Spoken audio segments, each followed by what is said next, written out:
पंचमी ज्ञान, प्रकृति और नई शुरुआत का एक जॉयफुल उत्साहपूर्ण त्योहार है। Ram Ram, namaste to all my listeners and subscriber. आप सभी को बसंत पंचमी की हार्दिक शुभकामनाएं। बसंत पंचमी का त्योहार शरद ऋतु के समापन और बसंत ऋतु के आगमन के आरंभ में इस परिवर्तन का सूचक है, जिसमें सर्दी धीरे धीरे कम होने लगती है और मौसम में थोड़ी उष्णता आने लगती है और इस सुखद परिवर्तन से बसंत ऋतु का आगमन होने लगता है। इसके साथ ही भारत में, विशेषकर उत्तर भारत में, लोगों को कड़ाके की ठंड से राहत महसूस होती है।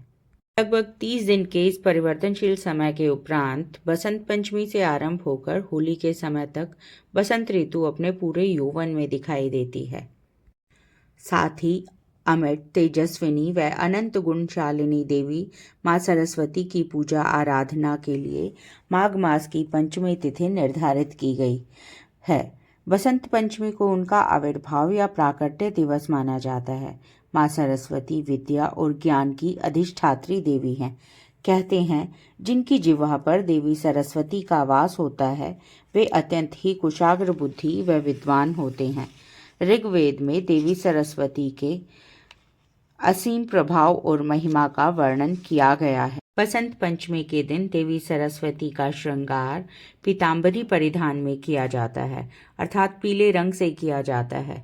बसंत पंचमी को लोग भी पीले वस्त्र धारण करते हैं, पीले रंग के व्यंजन बनाते हैं, खाते हैं और एक दूसरे को साझा करते हैं।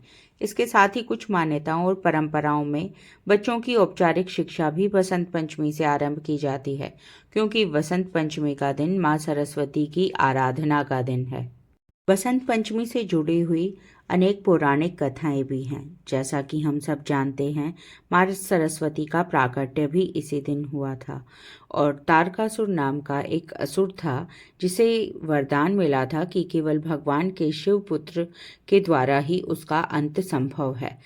लेकिन माता सती के सती हो जाने पर भगवान शिव लंबे समय तक घोर तपस्या में रहने चले गए थे और एक तपस्वी होने के नाते माता सती द्वारा आत्मदाह करके प्राण त्यागने के कारण उनका पुनः विवाह की संभावना बहुत क्षीण हो गई थी।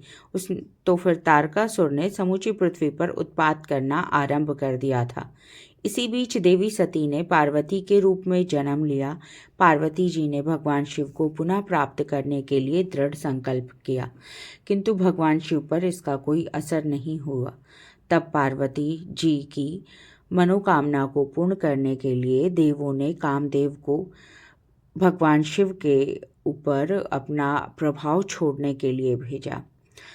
इसी बसंत पंचमी के दिन ही कामदेव ने भगवान शिव के पास गए और उनकी ध्यान को आकर्षित करने के लिए उन्होंने उन पर तीर चलाया, जिससे भगवान शिव की तपस्या तो भंग हो गई, लेकिन उन्होंने कामदेव जी को भस्म कर दिया।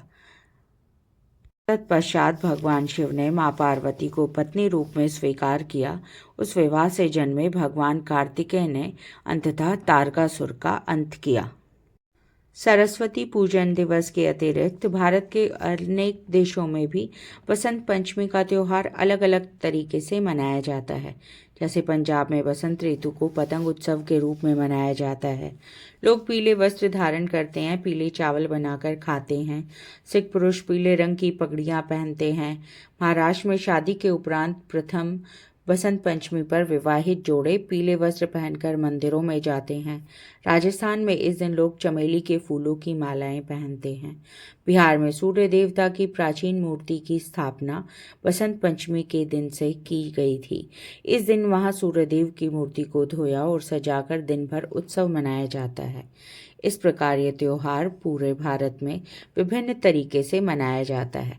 आप सभी को एक बार फिर पंचमी की हार्दिक शुभकामनाएं। माँ सरस्वती का आशीर्वाद हम सब पर सदैव बना रहे। जय माँ सरस्वती।